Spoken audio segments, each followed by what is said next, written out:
Hoje, 13 de julho de 2023, um dos representantes, entre aspas, no Brasil de Fratelli d'Italia, o partido da presidente Giorgia Meloni, é o jovem Daniel Laguna, formado em Relações Internacionais pela FAAP Claro. de São Paulo. É bisneto de imigrantes italianos, cidadão italiano reconhecido, ele é o nosso entrevistado de hoje. Reside em Brasília, onde, além de secretário do Comites, o Comitato degli Italiani all'Estero do Distrito Federal, preside também o Círculo Fratelli d'Italia de Brasília. Queremos saber dele se já conversou e o que ele conversou com o partido sobre o projeto do senador Menia, que, como todos sabemos, pretende restringir a transmissão da cidadania iuris sanguinis. Mas antes, uma piccola spiegazione, Daniel. Suas origens, napolitanos, vênetos, emilianas, friulanas, lombardas, sei lá o que tudo mais, parece que constitui um verdadeiro passeio pela Itália, não? Como é que isso foi se juntar tudo aí no Daniel Laguna? Ribeirão Preto, no interior de São Paulo, foi um grande foco de imigração italiana. Então, não é incomum você encontrar pessoas que são de família toda ou quase toda italiana, porque esses italianos se encontraram todos lá e casaram entre si, entre as várias famílias, né? Então, realmente não é algo muito incomum. Claro que, mais recentemente, houve uma série de outras migrações internas de outras regiões do Brasil. Hoje é uma cidade que não é tão italiana quanto ela foi no passado, mas ainda tem uma fortíssima presença de descendentes e tem, inclusive, um vice-consulado honorário lá em Ribeirão Preto. Você teve algum contato aí com o partido? Você representa ele aí em Brasília e, obviamente, é o centro nervoso do país, inclusive político também. Você, depois desse projeto, em final de contas, o partido que você representa aqui, você tem alguma informação aí que possa tranquilizar a nossa comunidade ítalo-brasileira? Porque você sabe que isso é quase que um rastilho de pólvora, né? Quando fala em mudança e restrição, né? Exatamente pelas condições nossas aqui de restrição já histórica nos nossos consulados, né? Laguna, vamos informar a nossa assistência aí, por favor. Bom, em primeiro lugar, eu acho bastante relevante nós esclarecermos que a proposta do senador Menia, ao contrário do que algumas manchetes e leituras colocaram e expuseram, não cria a restrição até a terceira geração. Não cria. Cria, para quem é posterior à terceira geração, um requisito para essa reconstrução, conforme foi usado o termo na proposta de lei, de que essa pessoa, que seja depois da terceira geração, tenha residência contínua de pelo menos um ano na Itália. E então, após esse um ano, após ter a possibilidade de comprovação desse um ano de residência, peça ao próprio comune de residência o reconhecimento da cidadania iuris sanguinis. Então, esse é um primeiro ponto muito relevante, independentemente de nós tratarmos aqui das probabilidades e possibilidades caso essa proposta seja aprovada. É importante ressaltar que, contrariamente a outras situações que nós já passamos, e pelo menos uma vez por ano nós passamos por situações semelhantes, contrariamente às situações anteriores, não se pretende limitar gerações. Existe, claro, digamos, do ponto de vista legal, podemos discutir se existiria uma limitação prática, dadas as dificuldades de que essa pessoa possa morar um ano na Itália. Mas do ponto de vista puramente legal, não haveria a restrição por gerações. Então, esse é um primeiro ponto bastante relevante que eu gostaria de destacar. Além disso, para este caso e para tantos outros, as propostas de lei têm um iter, têm um caminho bastante longo para que eventualmente sejam efetivamente votadas. e eventualmente aprovadas.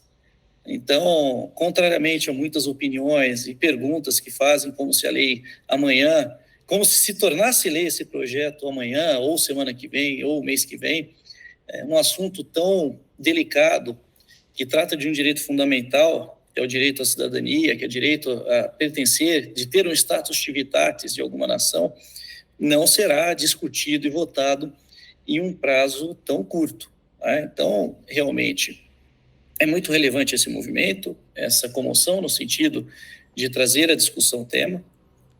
Algumas das entrevistas que a SCM promoveu com advogados que atuam na área são muito interessantes. Eu, particularmente, gostei muito da entrevista com o Ricardo De Simone. Então, são juristas, são pessoas que trabalham com isso e que são advogados que possuem conhecimento especializado. E eles já indicaram uma série de pontos que, se não tornarem o texto atual ineficaz para uma limitação, seria altamente judicializável. De qualquer forma, o próprio senador Menia, em um evento recente no Senado, sinalizou que é uma proposta inicial. Então, o ponto principal ali são aquelas ideias que são impostas nos motivos da proposta de lei, e que ela, evidentemente, poderá ser e deverá ser refinada e revista. Então, do meu ponto de vista, aqui em Brasília, aqui no Brasil, eu fiz um trabalho, revi e ampliei um trabalho que eu fiz no passado sobre as leis de cidadania iure sanguinis de outros países da União Europeia. Suécia, Noruega, Dinamarca, Suíça, Países Baixos, Bélgica. E incluí lá várias considerações sobre a diferença entre a concessão e o reconhecimento da cidadania, que é um ponto que causa muita confusão, não só até entre pessoas que estão lá no parlamento, entre alguns juristas que não atuam nessa área, mas também entre as pessoas, né? As pessoas têm dificuldade, em geral, no Brasil e na Itália, de entenderem que elas já nasceram italianas. Então, não é só dificuldade de parlamentares, não é só dificuldade de pessoas na Itália, mas também no Brasil, frequentemente, e eu tenho certeza que você também, Perão, que está aí nesse mundo, nesse cosmo aqui no Brasil, eu escuto muitas vezes, agora eu me tornei italiano, concederam a cidadania para mim. Então, digamos que o senso comum atua contra a precisão que o tema requer, porque o senso comum eu não era italiano, agora eu sou. Né? E essa visão do senso comum muitas vezes atrapalha a técnica e a forma como as propostas são feitas. Né? De qualquer forma, até agora eu expus, digamos, o que você pediu, coisas que tranquilizam, e expliquei no meu ponto de vista, de uma forma bastante concisa, a respeito digamos, das potenciais fraquezas ou pontos de correção da proposta, principalmente aqueles indicados pelo advogado Ricardo De Simone. Por outro lado, vamos agora ao que eu acho mais relevante, que é a exposição de motivos. Tá?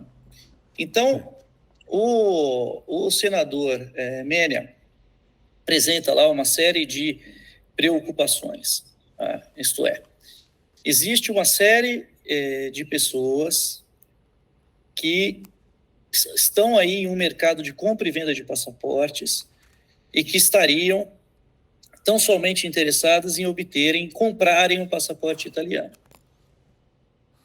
Claro, isso não se aplica a todas as pessoas, evidentemente, não podemos usar uma técnica heurística para desqualificar a argumentação, dizendo que nem todos são assim. Claro que nem todos são assim, mas, de novo, quantas vezes nós que estamos nesse cosmo ouvimos como eu faço para tirar o passaporte italiano, quando a pessoa está querendo fazer o reconhecimento da cidadania?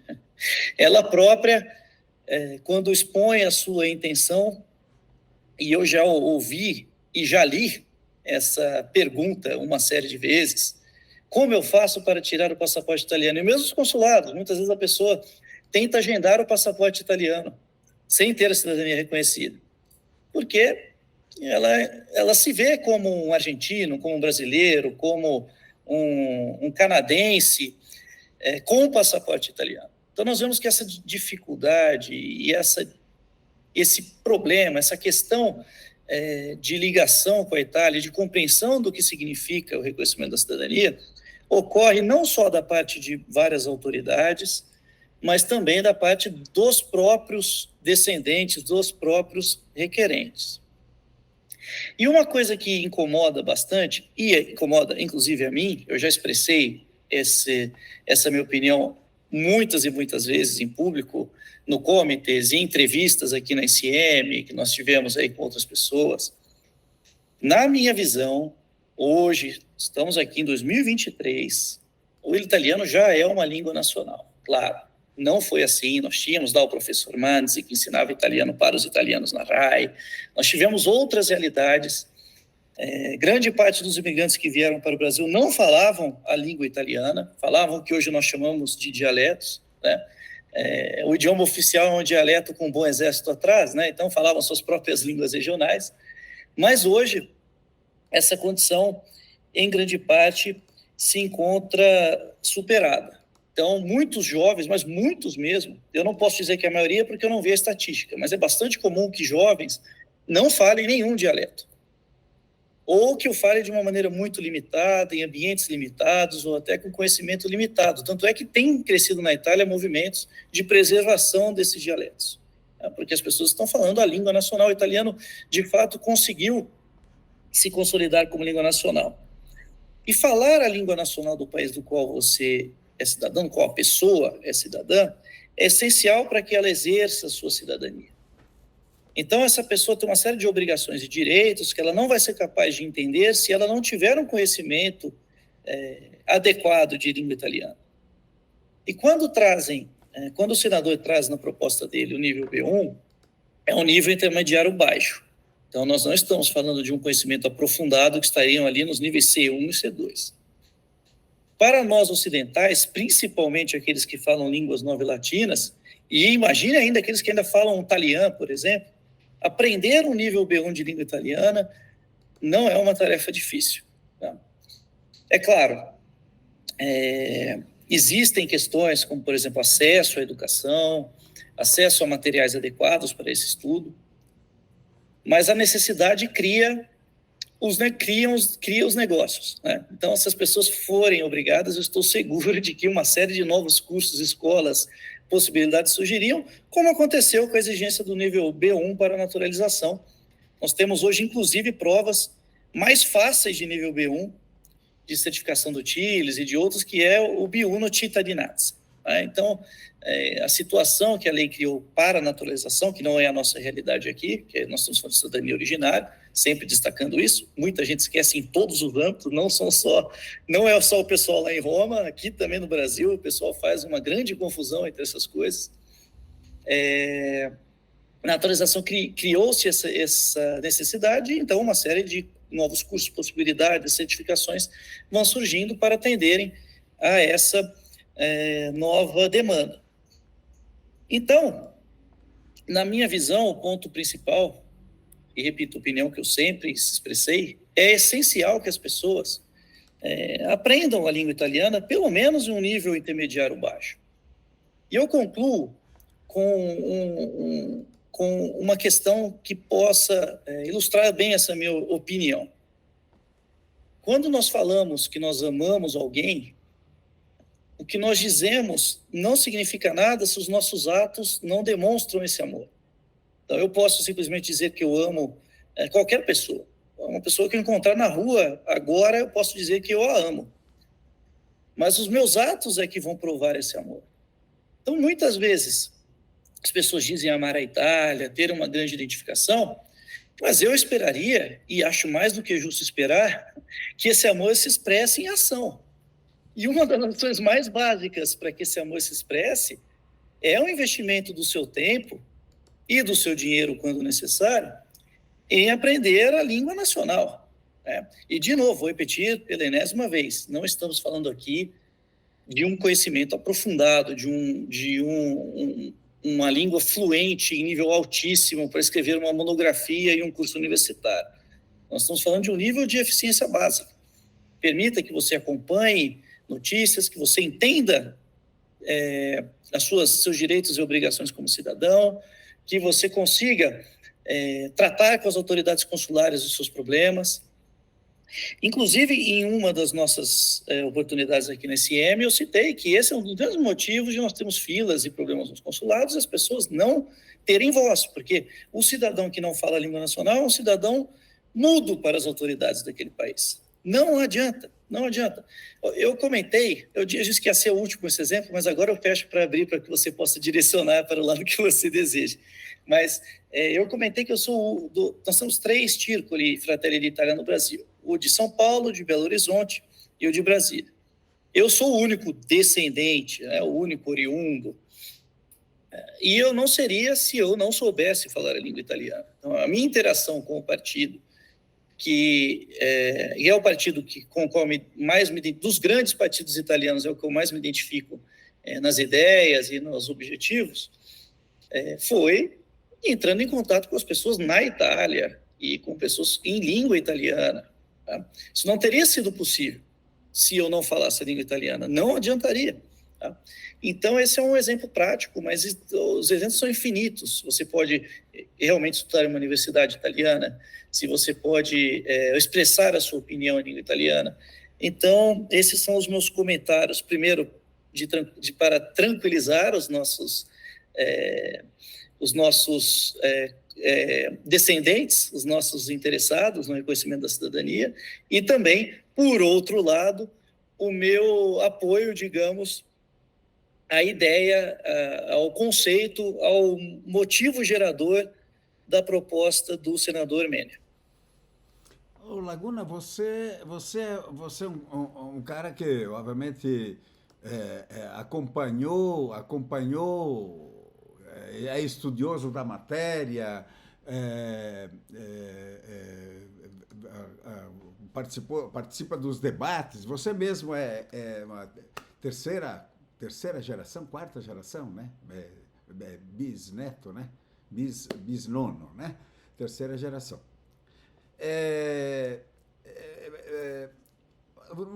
Antes de entrar nessa questão, eu gostaria só de saber, você aludiu ali de um contato que você teve com o partido, né? Você já transmitiu alguma informação? Você falou daquele estudo que você tinha feito? Você marcou alguma posição? Você teve resposta disso? Afinal de contas, qual é o clima dentro do partido? Porque muita gente diz, não, isso não vai dar em nada. Eu já ouço outras pessoas dizendo, não, a coisa é séria. O Menia não é um qualquer. Ele foi 5 vezes deputado, senador, foi sotossecretário do governo, aí, eu acho de 2009, 2010, não me recordo bem qual foi a data. Ele é o representante, o articulador do partido para os italianos no exterior. Quer dizer, ele fez o lançamento numa sessão, como é que chamam lá, a conferência de imprensa, em que estava presente, inclusive, o La Russa, que é o presidente do Senado. Teve até a nossa ex-deputada Renata Bueno lá, que sabidamente, no passado, defendia a limitação na terceira geração, etc. e tal. E dentro daquele clima, inclusive, 2 projetos, né? A questão do voto e a questão que eu gostaria de abordar contigo depois, e a questão da cidadania, que mais preocupa o pessoal. O que você recebeu de feedback lá? A tua observação, tua sensação é de que agora o barco anda, porque de repente, como eu já disse, junta de certa forma a fome com a vontade de comer.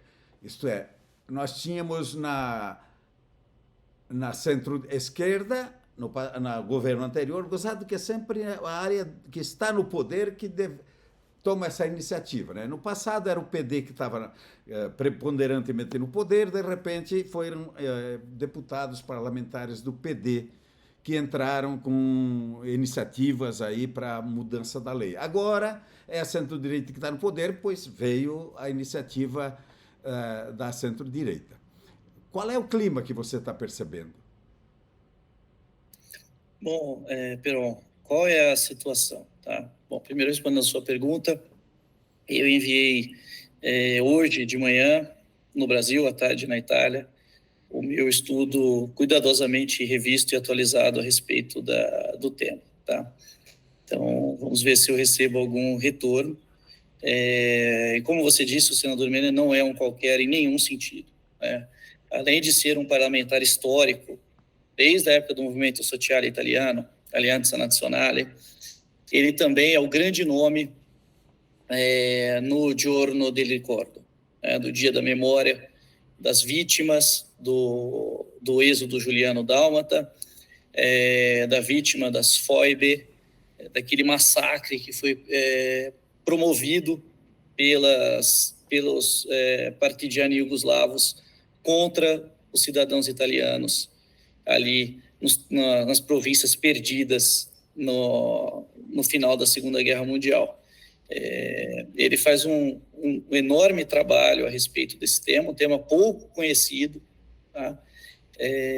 Para quem não conhece, guardadas as devidas proporções, durante a guerra foi, digamos, um holocausto italiano, claro, guardadas as devidas proporções, mas também uma promoção de uma limpeza étnica contra os italianos que estavam nessas províncias, que depois foram anexadas à Iugoslávia.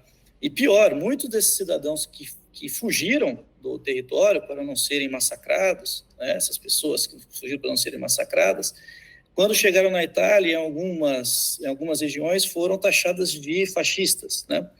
E aí, então, foram até mal recebidas em algumas das regiões da Itália, né? Pessoas fugindo de uma morte violenta, que fugiram dessa região para os territórios que continuaram sendo italianos. Então, esse é um trabalho que o senador Mena faz há muitos anos, um trabalho muito importante. Convido a todos a conhecer esse trabalho e a conhecer esse tristíssimo evento histórico que que diz respeito ao nosso povo, né? Tanto o meu, quanto do Perón, quanto de todos nós que temos sangue italiano e que, de fato, amamos a Itália, ou que temos, pelo menos, uma ligação histórica e de sangue com a Itália, tá? No partido, nós temos, digamos, eu poderia dividir nas conversas que eu tive em duas vertentes, né? Você tem algumas pessoas que têm uma preocupação muito grande com essa compra e venda de passaportes, né? E querem resolver com esses elementos que exijam conhecimento de língua italiana e depois da terceira geração, 1 ano de residência na Itália, motivos que trariam aí pelo menos uma prova concreta e objetiva de ligação com a Itália, né, que o sangue não se diluiu nessas gerações, então que seriam criadas esses requisitos para o reconhecimento, mas não uma limitação de gerações, como foi proposto algumas vezes no passado, principalmente pelo PD, mas também pelo movimento Cinque Stelle. Então, eu realmente não concordo com as comparações. Por outro lado, existem pessoas que estão preocupadas com isso poder servir como um enfraquecimento do Ius Sanguinis e servir depois, em um eventual governo de esquerda ou em um movimento de coalização de esquerda, eles se aproveitarem desse enfraquecimento do Ius Sanguinis para, então, trazerem aí o Ius Culturae e o Soli, né? Então, existe também essa preocupação. Da minha parte, a minha opinião, como eu disse, apoio a iniciativa nas suas ideias e nos seus conceitos, porque, repito, não limita gerações, cria requisitos que eu acho que serão muito interessantes, aumentarão o número de cursos de italiano, aumentarão o número de pessoas que irão para a Itália e viverão na Itália e conhecerão a realidade italiana. Por outro lado, eu tenho a preocupação de isso servir de uma porta, uma abertura para que no futuro uma coalizão de esquerda possa trazer um Ius Culturae, um Ius Soli, por conta que esse enfraquecimento do Ius Sanguinis, embora bastante relativo, porque continua sendo Ius Sanguinis a forma de transmissão. Por exemplo, uma pessoa que não é descendente não consegue a cidadania italiana com nível B1, né? Então, o sangue continua sendo situação necessária para o reconhecimento da cidadania. Mas existe essa preocupação. Então, o que nós temos que nos perguntar do ponto de vista político-institucional é se é conveniente e oportuno criar uma modificação na lei, né? Se essa modificação não trará, seja na forma como ela foi proposta, seja numa forma revista e melhorada, como, por exemplo, o que eu sempre digo, como os outros países europeus fazem, que são situações de perda da cidadania, quando nascidos no exterior e sem se expressar o interesse em manter a cidadania, mas seja na forma que for, esse enfraquecimento do sangue, que na lei italiana é muito forte, eventualmente poderia ser uma porta de entrada para projetos que mudariam o paradigma para ius cultura, ius soli, depois inventaram ius scholae também, né? Então, essa é uma preocupação, né? A conveniência e a oportunidade para resolver alguns problemas e buscar essa ligação com a Itália, em comparação com uma eventual abertura para que haja uma mudança de paradigma. Então, esse é um ponto de muita atenção. Laguna, vai me perdoar, mas está escrito lá, terceira geração. Depois da terceira, 1 ano de residência na Itália e também o B1, o exame de língua. Então, quer dizer, nós estamos falando em limitação, sim. Não apenas o ius culturae, por exemplo, Itália. Isso também tem um ingrediente do ius cultura, quer dizer, você tem que provar que sabe, tem conhecimento das questões, a cultura italiana, a língua, etc. e tal. Há também quem alegue que há uma mistura, inclusive, com o ius soli nessa proposta, pois que exige a residência continuada de 1 ano na Itália. Quer dizer, alguém que mora no Brasil, que eventualmente tem todo o direito de ter essa cidadania reconhecida, teria que parar o gaita tudo por aqui e morar 1 ano na Itália, trabalhando ou não trabalhando, não sei que situação que isso poderia acontecer, porque a proposta não fala nisso, né? Claro. Se vai ter permesso de soggiorno, por exemplo, para trabalhar lá, para obter cidadania. Entende? E nós temos esse contencioso todo aqui que você conhece a história do Brasil. Tem gente aí que já morreu na fila. Quer dizer, se fosse limitar no terceiro grau, de repente tem gente que estava na fila e não perdeu porque não foi atendido. Você sabe disso, não estou exagerando. Você conhece a nossa realidade. É muito estudioso. Eu sempre entendi que você... vejo nas suas intervenções nas redes sociais, orientações até, né? Sempre foi uma pessoa muito estudiosa dessa questão da cidadania. Ao contrário, esse projeto de lei do nosso senador comete algumas coisas primárias. Ele confunde ascendência com descendência. Quer dizer, não vamos aqui agora querer analisar item por item, mas eu diria o seguinte, Laguna, nós não estamos tranquilos, não podemos ficar tranquilo. Você mesmo acha que não está tranquilo diante de uma proposta desse nível.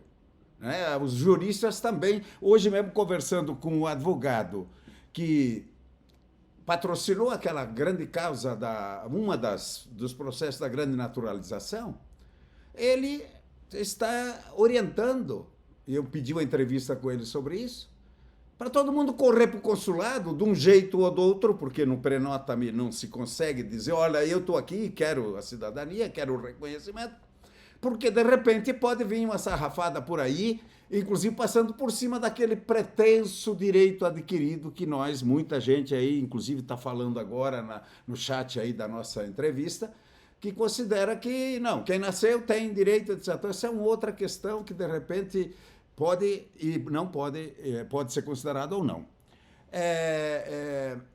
Então, resumindo toda essa exposição que eu te fiz, é o seguinte, você acredita mesmo que não há limitação geracional nessa proposta, se está lá escrito isto?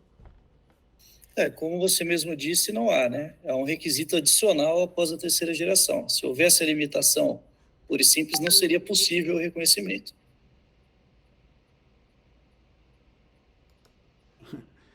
Ok, mas essa limitação é quase uma...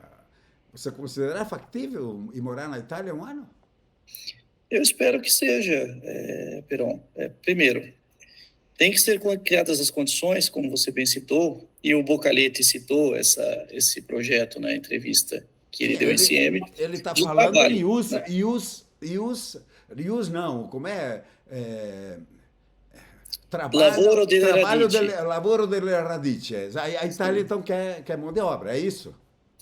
É assim. A Itália, principalmente em comunes menores, precisa desses descendentes, que esses descendentes retornem à Itália. E eu imagino que essa necessidade de morar na Itália faça com que muitas pessoas nem voltem para os seus países de origem. Claro, nós já estamos tratando aqui da possibilidade de o proposta ser aprovada nos termos como ela foi proposta, né? Eu já no início aqui da nossa entrevista citei a análise do De Simone, ele mostra uma série de imprecisões e de elementos que talvez a tornem ineficaz, mas existem formas eficazes de fazer um projeto semelhante, como os outros países europeus fazem, ou seja, perda da cidadania por perempção, ou seja, quando a pessoa se torna maior, até uma determinada idade, como na Suécia, aos 21, ela não expressa a sua vontade de manter a cidadania italiana, ela perde a cidadania italiana, quando nascida sueca, no caso, e perderia a italiana quando nascida no exterior. Evidentemente, caso um eventual dispositivo desse gênero seja criado, deverá ser criado um sistema para que as pessoas expressem a sua vontade, principalmente aquelas que ainda não reconheceram suas cidadanias. Não pode ser um sistema que a pessoa não consiga fazer essa expressão, então ela tem que ter a chance de expressar a sua vontade. De fato, isso que você está trazendo às pessoas, eu não penso nem tanto em direito adquirido, é mais do que isso, né? Essas pessoas nasceram italianas, então esse é um ponto muito relevante, não é concessão de cidadania, a cidadania não está sendo concedida, está sendo reconhecida. Reconheço todos esses pontos, né? Tanto é que eu recomendei a entrevista do Ricardo De Simone. No que tange às limitações práticas que você citou, de fila, etc., que são coisas contra as quais eu luto faz muito tempo, né? Que são coisas, acho que no termo são coisas nojentas, né? A pessoa esperar 10 anos, 12 anos para obter um serviço público.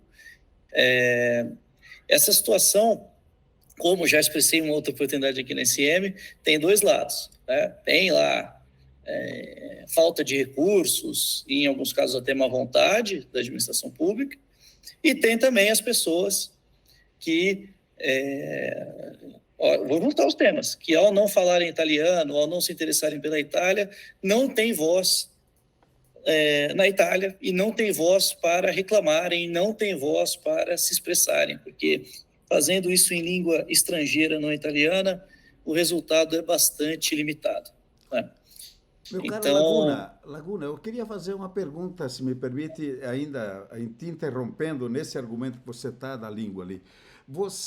Os teus familiares no Brasil foram proibidos de falar a língua italiana alguma vez? foram. Principalmente, Foram perseguidos por falarem o italiano? Tiveram algum problema? eu tenho um exemplo bastante claro disso, né? Então, a minha avó paterna é filha de imigrante italiana, então você esperaria que ela falasse italiano fluentemente, e não fala por conta disso. Ela nasceu em 46, né? Então durante e um pouco após o pós-guerra, não era, para dizer o mínimo, não era muito interessante que você falasse uma língua estrangeira, né?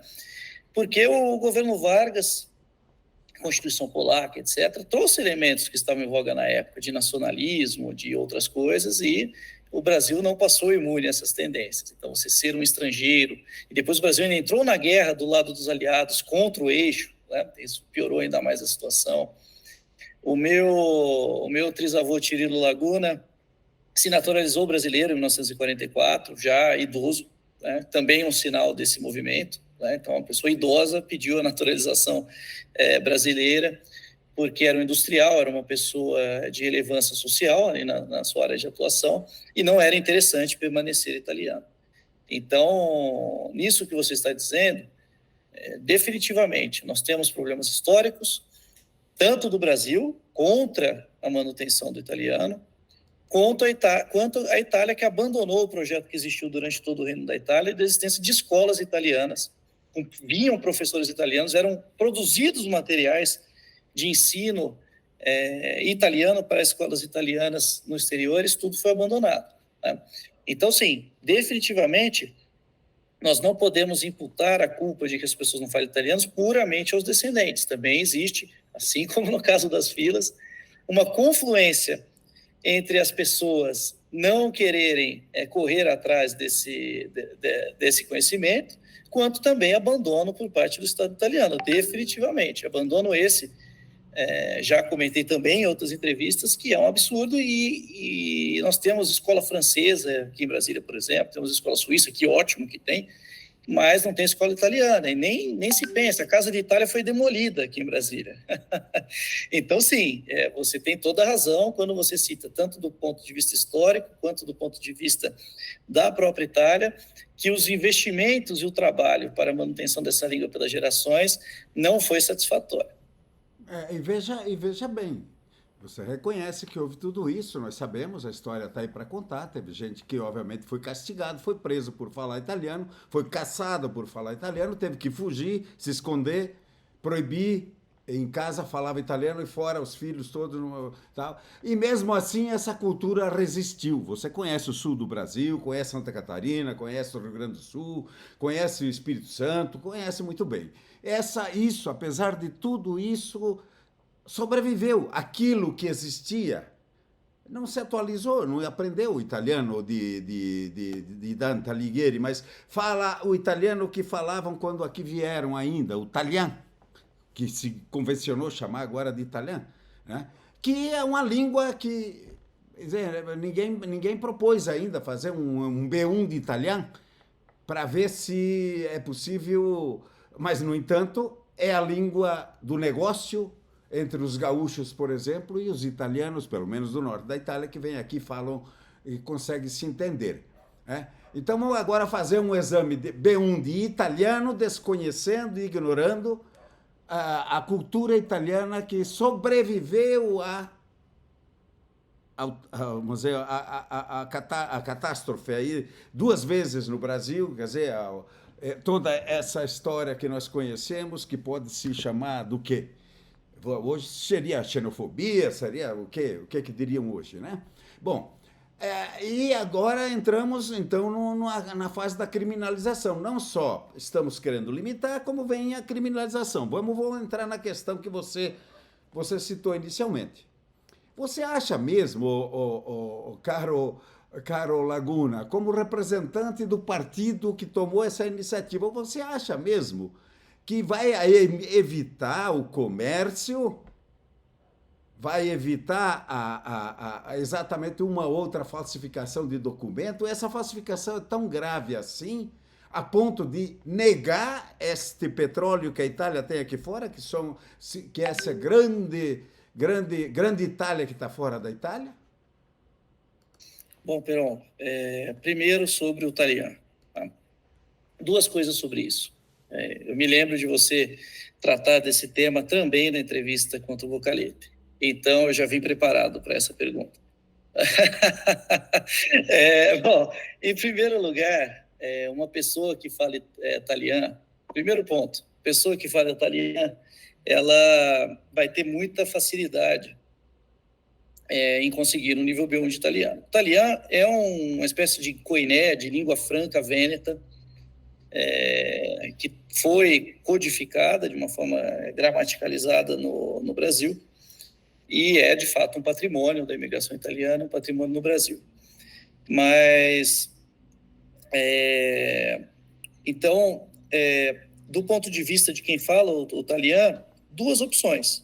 Ou ela aprende, consegue o nível B1, que vai ser extremamente fácil, ou, se isso for um grande problema, e entendo a necessidade de valorizar esse dialeto, pode se modificar a lei para que pessoas que comprovem de alguma forma a manutenção do dialeto no exterior, etc., também sejam dispensadas do nível B1 em língua italiana. Alô? Alô? Ok. Eu estou aqui ainda. Voltou. Ok. A realidade nos informa o seguinte, Laguna. Lá em Medianeira, no oeste do Paraná, 300 pessoas, em questão de poucas horas, esgotam a fase de matrícula de um terceiro ano de estudo do talhã, de um dialeto que dizem que é morto. A Dante Alighieri, em Curitiba, por exemplo, faz das tripas coração para obter 30 alunos de italiano. O governo italiano investiu um período na língua italiana, no Brasil. Nós tínhamos 30, 40, 50 mil matrículas aqui nos 2 estados, inclusive na rede escolar. O governo italiano foi retirando todos esses apoios, no Rio Grande do Sul também, certo? Tinha até uma briga muito séria entre os professores, o pessoal do talhã e o pessoal do italiano, né? Felizmente superaram essa briga e estão encarando, inclusive, como você diz, quem domina o italiano tem mais facilidade de aprender o italiano. Felizmente acordaram para esta realidade. Agora, vir o governo agora e pedir para esse pessoal estudar italianos, tendo descuidado completamente o incentivo à cultura. A França não faz assim, nós sabemos. A França tem uma política muito mais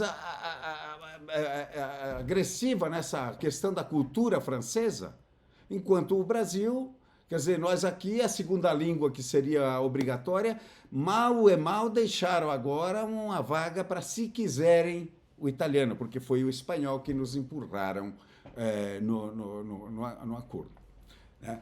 A questão é a seguinte, o que a Itália quer mesmo é dificultar essa grande avalanche que ela sabe que existe. Ela não ignora que aqui nós somos, como dizia a secretária do Ministério degli Esteri, a Belloni, se não me engano, metade da América do Sul é italiana. Agora vamos limitar? Quer dizer, quando você sabe que o cara pega um passaporte ou apenas tem a cidadania reconhecida, e ele diz, pô, agora vou ter que estudar italiano. Essa realidade você conhece. Quer dizer, o que veio antes, o ovo ou a galinha? Quer dizer, o cara é desmotivado para aprender o italiano.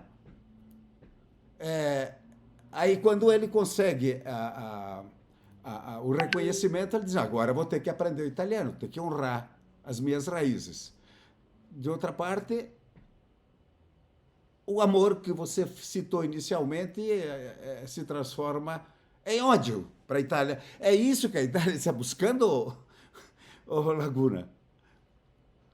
Bom, Perón, primeiro, esse abandono da República Italiana de 48 a essas políticas como a França mantém, de escolas, institutos de ensino de língua francesa, a Itália não tem essa política de soft power bem estabelecida, não tem esse investimento. Isso é um problema fundamental nas nossas tratativas a respeito do tema. Eu, por exemplo, vivo isso, né?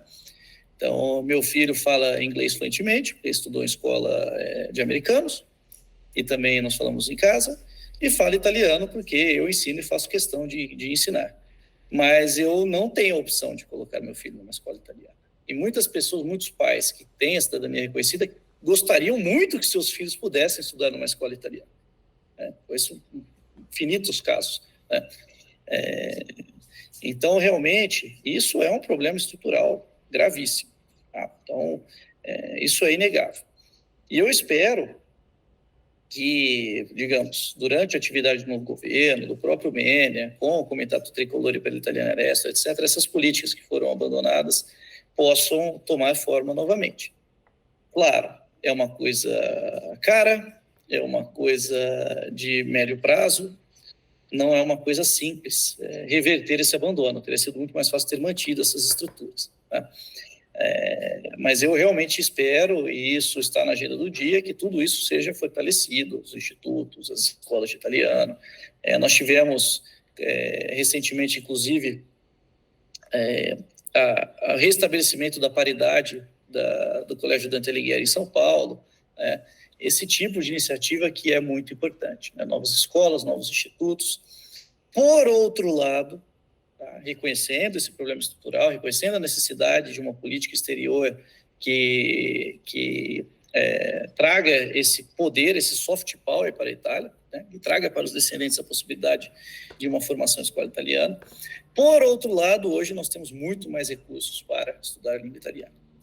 Quando eu comecei a estudar italiano, lá nos idos de 2002, por aí, não tinha o tanto de recursos que tem hoje. Eu comprei um livro, que até hoje eu indico, está fora de catálogo no Brasil, mas todo mundo compra em sebo e sempre me agradece, que é o Italiano para Brasileiros, da editora Thomson Lehr. Né? Estudei aquele livro excelente, né? Infelizmente fora de catálogo. Tinha acesso a RAI na minha casa, coisa que nem todo mundo tem também. E comecei a usar na internet na época, era mensagem, era ICQ, MSN Messenger, e no Orkut, conversando com os italianos. E já na época consegui desenvolver essa habilidade sem gastar mais do que um livro. E claro, meus pais pagavam a TV a cabo. Hoje, você não precisa de TV a cabo. Você consegue assistir a Rai News, muitas são bloqueadas, mas a Rai News você consegue assistir aqui do exterior, mesmo estando no Brasil. Você tem vários programas gratuitos para que você consiga pelo menos um conhecimento básico de línguas estrangeiras, inclusive italiano. Você tem aulas online, você tem vários e vários livros, você tem livros em PDF na internet e uma série de recursos que o mundo atual traz, né? Inclusive a possibilidade de nos assistir ao vivo em uma série de plataformas diferentes e depois assistir a gravação ainda. Então, de novo, não adianta só ficar apontando o dedo para as mazelas históricas e para a falta de estrutura. Só devemos apontar, porque são problemas. Mas também as pessoas têm acesso. Então, muita gente está assistindo aqui a entrevista, vai dizer, eu não consigo estudar italiano, mas consegue assistir a entrevista da NCM, né? Isso aí você consegue, né? Então, você use a sua internet, que você está usando agora para assistir a entrevista, e vai estudar italiano pela internet, tá? Já é um bom começo, tá bom? Então realmente, dos dois lados, né? E o lado mais fraco nessa conversa, e por isso que eu entendo, nós sempre tomamos esse lado do lado mais fraco, que são os requerentes, né? Que não têm conhecimento, não têm suporte, ficam em filas, não tem, os consulados também não têm estrutura, tem pouquíssimos funcionários de carreira. Esse lado mais fraco não se mune do básico, que é o conhecimento da língua italiana, aí a guerra está perdida.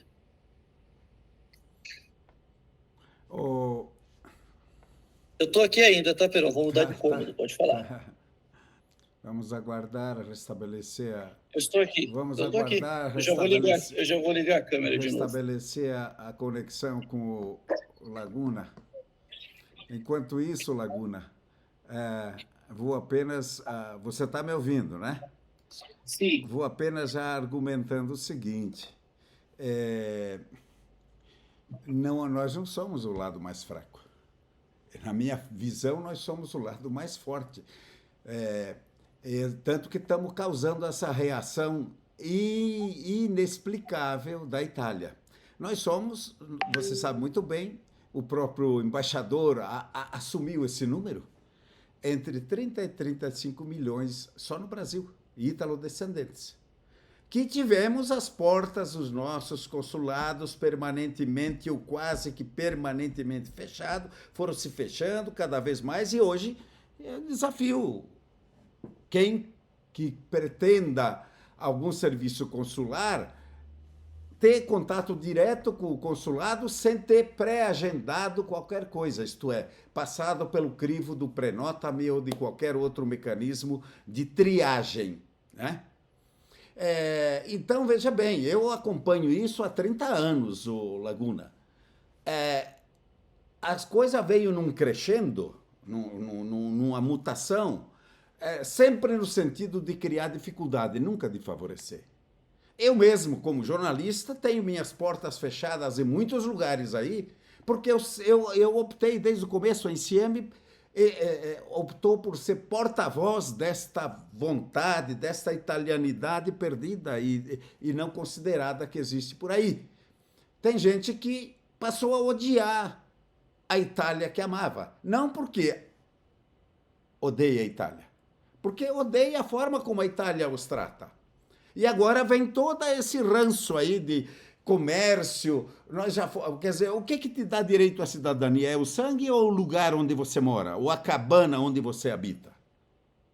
Né? É o sangue. Se a lei é esta, como explicar que é crime você obter o reconhecimento da cidadania se você mora no Rio Grande, lá com os esquimós, ou na África? Quer dizer, não interessa. Essa é o que diz a lei. Certo? Tudo isso que agora nos atiram como crime, como negócio, a própria Itália passou a fazer negócio com cidadania ao cobrar 300 euros por um direito que é natural. Né? Então, quer dizer, não vejo sentido nas palavras do nosso grande senador. Vamos voltar ao tema da questão que ele justifica o projeto, que está todo calcado e com preconceitos, não é com os italianos da África, não é com os italianos de Nova York, é com os italianos do Brasil, da América do Sul, do Chile, da Argentina, do Uruguai, entende? Você leu a justificativa. Né? Então, eu acho que a Itália, além de tudo, né, deveria, como disse ontem o Perrini, que é teu colega aí de comitês de Brasília, tem que se olhar as duas partes. Existe uma forma um pouco, vamos dizer, encurralada da reação dos ítalos descendentes, que são, para todos os efeitos, italianos, porque nasceram de ascendência italiana, e existe do outro lado da Itália também uma viseira muito espessa. Eles não querem conhecer a nossa realidade e não querem compreender essa outra Itália que está fora. Eu acho que quem sai perdendo com isso aí não somos nós. Vamos, talvez, ter o orgulho ferido, a decepção continuada, mas quem vai perder na continuidade será a Itália. Não, você não vê assim?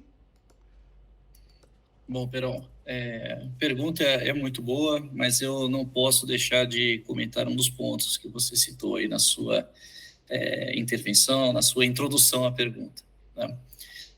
Eu definitivamente gosto das suas críticas à estrutura, etc. Mas esse ponto de que existe preconceito contra os italianos aqui da América do Sul, eu definitivamente não concordo. De fato, a exposição de motivos cita, principalmente na América do Sul, existe o fenômeno da compra e venda de passaportes. Ele está citando o que ele entende ser, e eu não tenho estatísticas para te dizer quais são os locais que mais têm assessorias de cidadania e pessoas contratando assessorias, mas ele está tratando isso como um fato. Ele não está dizendo que os requerentes da América do Sul, de alguma forma, são menos válidos do que da África ou da Oceania. Eu realmente não entendo assim, tá? Eu gosto da sua argumentação, mas esse ponto aí do preconceito, eu realmente não concordo. E digo mais, antes mesmo dessa proposta de lei, quando eu comecei, eu contei aqui para vocês que eu aprendi a falar italiano quando eu era adolescente. Mas eu só reconheci a minha cidadania italiana recentemente, acho que foi em 2018. Então, eu nem sabia que eu tinha direito à cidadania italiana. Fiquei sabendo, uma vez eu postei um certificado de nascita de um ascendente no Facebook, e uma pessoa falou, você já tem cidadania? Eu falei, eu posso ter? Pode. Opa, então eu quero. Então, é isso que eu digo, quer dizer, e só me permita aproveitar a chance. A primeira ameaça de processo que eu tive ao tratar do tema cidadania italiana com o INSEMI foi exatamente por eu divulgar a lei que dava direito, que dá direito, é a mesma lei, que dá direito a todo ítalo-descendente a reconhecer sua cidadania. Foi a primeira ameaça que eu recebi do avvocato de fiducia o então advogato de fiducia do consulado da época. certo? Porque era uma moeda de troca que o cônsul tinha na mão para avisar somente a quem interessava que tinha o direito. Não era o Perãozinho lá, não era o cidadão sem posses. Por isso que eu digo que há preconceito, e eu te falo isso porque hoje ainda se ouve esta mesma cantilena. Repete, dizendo, agora que o Brasil está com dificuldades, volta a turma pedindo a cidadania. Não, isso é um fenômeno que nasceu na década de 80, 90, quando o regime militar parou de dizer ame-o ou deixe-o, que voltou a florescer a italianidade. Desculpa te interromper, mas eu não podia deixar de contestar essa sua afirmação de que não há preconceito. Ele existe e é muito sério. Não, eu vou manter a minha posição e eu vou concluir até com uma figura muito cara. Eu tenho isso por escrito, posso provar, né? Já que vou falar de uma pessoa que felizmente não está mais entre nós.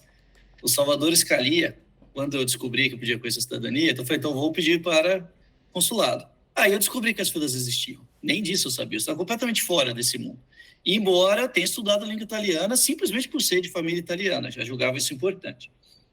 E aí eu fiquei ultrajado com a existência dessas filas, né? E eu comecei a fazer alguns movimentos, teve até um protesto aqui em Brasília, e uma das coisas que eu comecei a fazer foi nas redes sociais. Foi criado o grupo contra as filas. Quando eu comecei a mexer nas redes sociais, as pessoas praticamente tratavam como uma coisa normal você fazer a sua cidadania num comune italiano. Isso, para mim, era uma coisa completamente anormal, a pessoa tinha que fazer no consulado. E uma das coisas que eu propus nesse movimento, em alguns banners, era falar que existia preconceito contra o pessoal do Brasil, porque na Argentina não tinha tanta fila e tanto problema. Salvador Scalia, que é também um seu colega de muito tempo, e eu repito, tenho isso por escrito, eu posso te mostrar que ele me disse isso, ele falou, não é esse o problema, não é preconceito. Salvador Scalia, tá? Muito mais qualificado do que eu para dar opinião sobre isso. Ele falou, o problema é, eles têm medo do número de pessoas, que é muita gente, e isso assusta. Isso é verdade, mas não é porque eles têm preconceito. O Salvador Scalia me falou mais ainda. Ele falou que uma reunião, onde ele era conselheiro, acho que do Comites, ele chegou a citar, você está com medo dos descendentes, mas se esse pessoal voltar para a Itália, é melhor do que imigrantes que têm culturas muito diferentes do que a italiana. Ele falou outra coisa, mas eu vou dar uma... né? E aí o pessoal falou, não, realmente é mais interessante. O pessoal que tem cultura ocidental vai se integrar muito mais facilmente à Itália. Então, segundo o Salvador Scalia, e eu tenho a mesma visão, o que assusta é o número, que é o que você já citou na sua intervenção. Então, quantas pessoas, de fato, vão pedir o reconhecimento da cidadania italiana? Nós vamos ter 30 milhões de italianos no Brasil, nós vamos ter uma população de italianos maior fora da Itália do que dentro da Itália. Essas coisas causam preocupação por uma série de motivos. Tá? Então, o motivo do nosso senador está bem claro na exposição que ele fez naquela conferência estampa. O motivo é eleitoral. Senador... O motivo é eleitoral, vamos dizer eleitoreiro, inclusive, em alguns aspectos. Eu também não concordo que seja eleitoreiro. E eu vou te falar uma outra coisa. O senador Menia é o responsável, é a figura máxima no Comitato Tricolore per Italiano nel Mondo. Né? Então, além de ser o responsável pelo Fratelli Italia nel Mondo, também do Comitato Tricolore, fundado por Mirko Tremaglia. Está acabando até o nosso tempo, daqui a pouco, como eu te disse, eu vou ter que sair, então não vou entrar nesse detalhe. Esse Comitato Tricolore tem presença na Argentina. Franco Arena entrevistou o Menia recentemente, teve acesso a ele. E ele foi lá dar entrevista numa rádio, parecido com o que a CM faz lá para a comunidade de descendentes, e esteve lá presente. Aqui no Brasil, nós temos o Piero Ruzzinenti, que é também uma figura histórica, trabalhou com o Mirko Tremaglia, está aqui. Nós temos o Comitato Tricolor em São Paulo, inclusive um pessoal lá que me odeia, sei lá por quê, mas tem, né? Então, isso vai contra essa ideia de que seja eleitoreiro. Ou seja, o Menia tem, e por isso ele é o responsável pelo Fratelli Italia no Mundo, grande interesse nos votos e nas pessoas do exterior. Então, eu não vejo como eleitoreiro. Se você olhar a exposição de motivos, indo ao texto, ele cita a preocupação dos consulados, dos comune. Então, veio de algum lugar essa preocupação. E não foi do interesse eleitoral do senador. que, como eu disse, pelo contrário, atua no exterior e tem história de atuação no exterior.